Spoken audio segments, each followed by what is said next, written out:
संग्रामपूर तालुक्यातील सोनाळा येथे 8 जून रोजी संध्याकाळी 6 वाजता हरिकृष्ण वृंद भक्त परिवारातर्फे नौका विहार उत्सव साजरा करण्यात आलाय।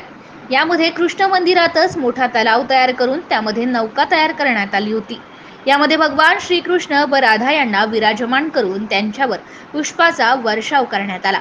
नौका विहार उत्सव उन्हाळ्याच्या हंगामात जगभरात स्थापित 550 इस्कॉन केंद्रामध्ये ठळकपणे साजरा केला जातो।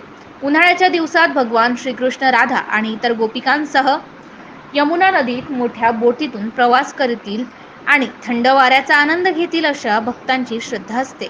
त्यामुळे दरवर्षीच उन्हाळ्यात हा नवखा विहार उत्सव कृष्ण भक्त साजरा करत असतात। या उत्सवामध्ये सोनाळा गावातील भक्तगण मोठ्या आनंदाने सहभागी झाले होते। सर्वात शेवटी नौका विहार उत्सवासाठी उपस्थित सर्व भक्तांना महाप्रसादाचे वाटप करून या कार्यक्रमाची सांगता झाली। MCN न्यूज मराठी करिता कैलास खोटे, सोनाळा।